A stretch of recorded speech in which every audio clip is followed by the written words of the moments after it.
Hello guys, back again with the El Razda channel. And this time, as always, we will be back to talk about the best Donghua series. And of course, it is Swallowed Star. In the previous episode, we were shown Luo Feng and his team entering the world within the world. After collecting cosmic crystals that have a high enough selling value, the most valuable treasure contained in the world is actually not cosmic crystals, but a collection of treasures contained in the Blue Castle. But to be able to get the treasures contained in that place, Luo Feng and his team must collect a predetermined amount of boundary ore and exchange the object according to the amount of treasure they want later. Then, will Luo Feng be able to bring home one of the treasures listed in the Blue Castle? And what will the artificial intelligence guarding the castle do to the challengers, because the artificial intelligence has previously shown an evil smile? To find out, instead of getting curious without further ado, we will go straight to the storyline.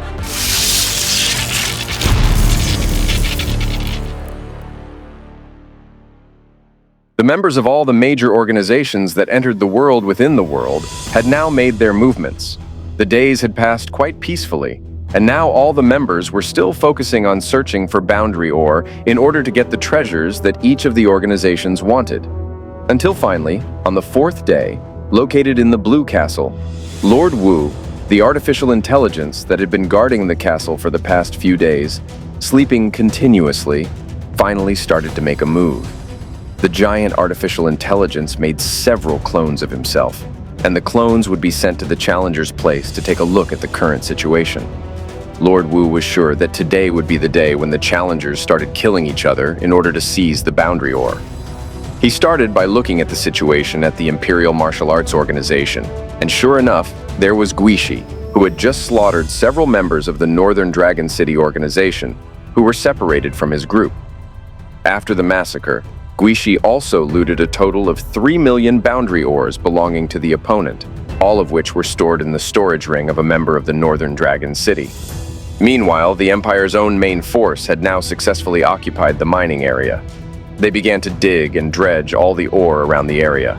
On the other hand, one of the members of the White Tiger Tower, Chu Yu, was seen sneaking around and then entering a hole used for drilling. And of course, it was a hole created by Luo Feng and his team, who had collected boundary ore in that remote place a few days ago. They were mining in a relatively safe location, as there were no forces from any organization there. Although it was a location unknown to other organizations, the fact was that Luo Feng and the others who kept moving while following Babata's directions had now managed to collect a large amount of ore that seemed to have piled up. In order to be able to extract all the ores contained there, Tianan as well as Algo provided a little help, as both of them had to expend a little strength and destroy the rocks inside the cave where the boundary ores were hidden.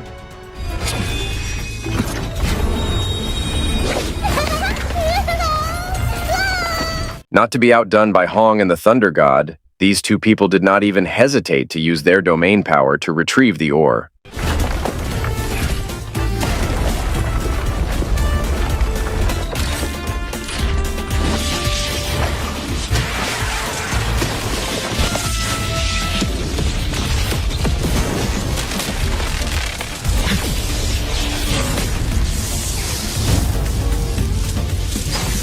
And when the God of Thunder showed the power of his domain, Lord Wu, whose existence was completely unnoticed, even though he was monitoring right next to the God of Thunder, who felt somewhat interested in the God of Thunder who could create the Thunder domain, even though his level was still a second-level star.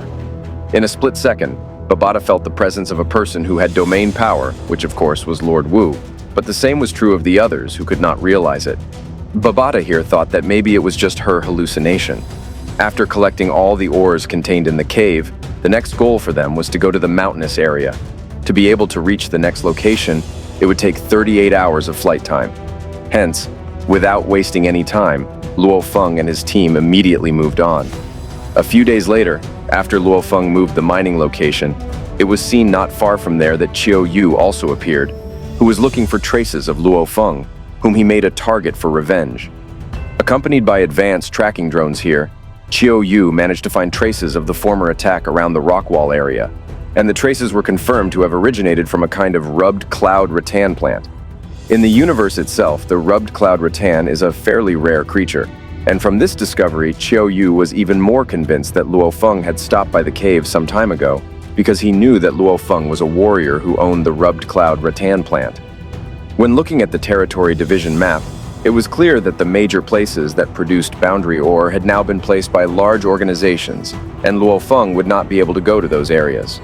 Qiu Yu assumed that Luo Feng and his team would definitely mine in remote locations, such as mountainous areas.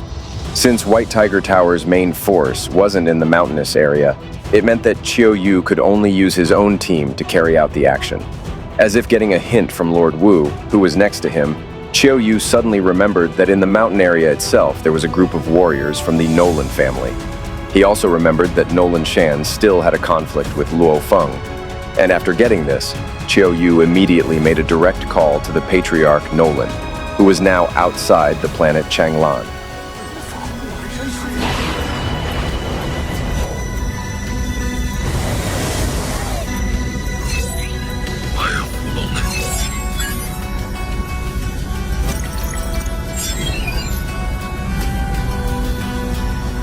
And without delay, Qiu Yu expressed his intentions as a member of the White Tiger Tower who wanted to cooperate with the Nolan family. At first, Nolan was not too interested in working with Qiu Yu because he and his team were considered to be people who were not too strong and did not provide much benefit to him. But Nolan's mind instantly changed when Qiu Yu asked if the cooperation he proposed was to kill Luo Feng. Given the rules of the assessment test, Nolan himself could not enter the world of thunder because his level was too high. Meanwhile, Qiu Yu himself had a group of elite teams that were quite strong, and he even knew about Luo Feng's whereabouts, which he had just tracked down. Will the two of them work together? Before finding out, let's switch the scene to Luo Feng's place. Long story short, it was already the 11th day since the challengers collected boundary ore. Likewise, Luo Feng and his team were still collecting ore in the mountainous area. But in the midst of their search, Babata noticed the signs of 30 level 9 star warriors approaching them. Since the threat was almost imminent, Luo Feng and the others had no choice but to quickly move away from there so as not to be discovered by the opponent. One of the members of the White Tiger Tower who was searching managed to find the location of the boundary ore in quite a large amount. And of course, it all came from the ore source that was being collected by Luo Feng and his team, who were currently stuffing everything into the storage ring. And after finishing loading everything, Luo Feng and the others, who were moving quickly while following the directions of Babata, would determine the escape route that they felt was the safest. Of course, even though the destination targeted by Babata was considered to be a safe place, in order to reach it, they had to leave the mountain.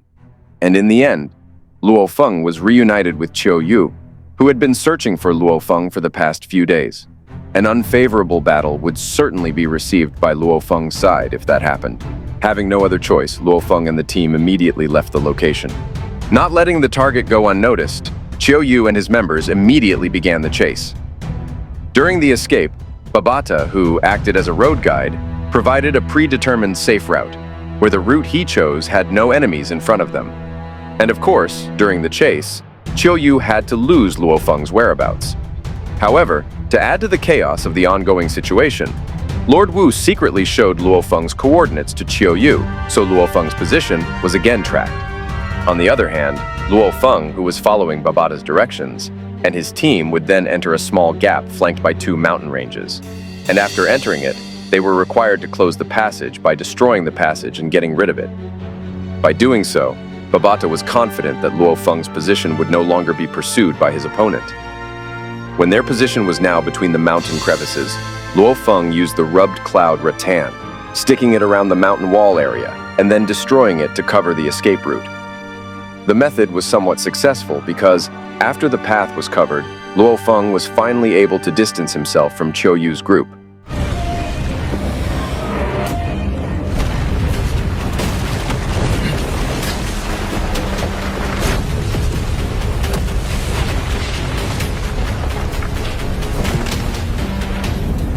But in fact, it was still not over because suddenly the Thunder God got an attack, even though he managed to withstand it with the help of his team.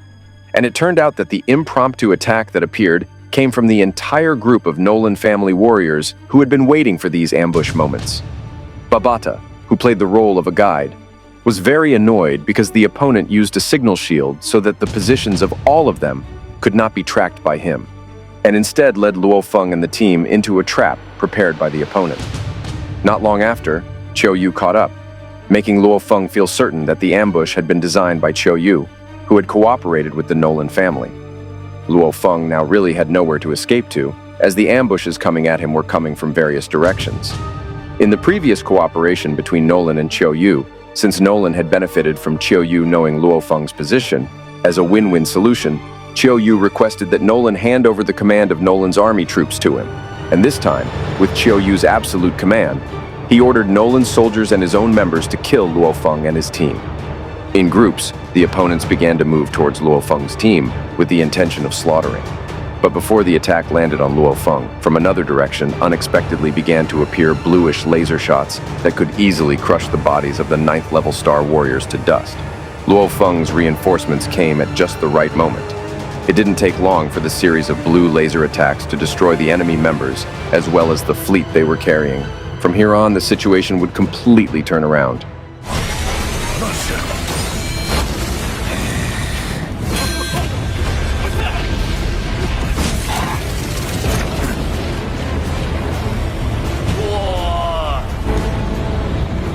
And it turned out that the reinforcements that came were from the 3-axis Mountain Star Fleet plane. As a member, Luo Feng would not be left to die just like that, in accordance with what Ming Yu promised when Luo Feng agreed to be under the auspices of his organization. And after destroying the enemy group and leaving only a few of them behind, Luo Feng and the team were brought into the airship, then left the battle area. Nolan was very upset, as he had failed to kill Luo Feng yet again.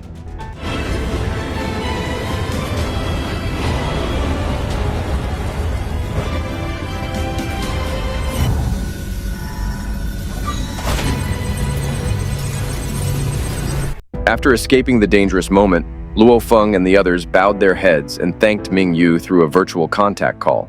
Along with that, Ming Yu would give Luo Feng a task where he was required to be able to obtain the inheritance crystal ball.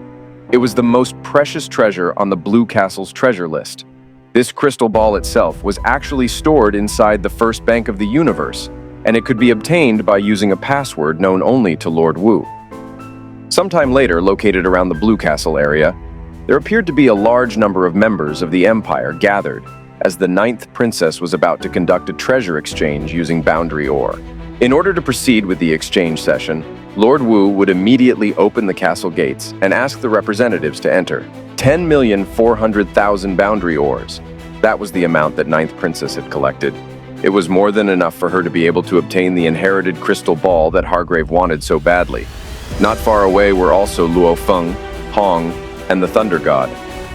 After seeing the princess enter the Blue Castle, Luo Feng also entered before the treasure requested by Ming Yu was snatched away by the princess. And here the two entered simultaneously, while being watched by a grinning Lord Wu, looking forward to the excitement of the imminent situation.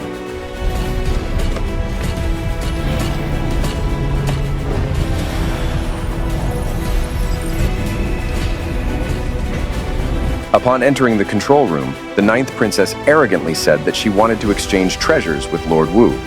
Receiving harsh words, Lord Wu suddenly used his authority, which made the surroundings start to rumble.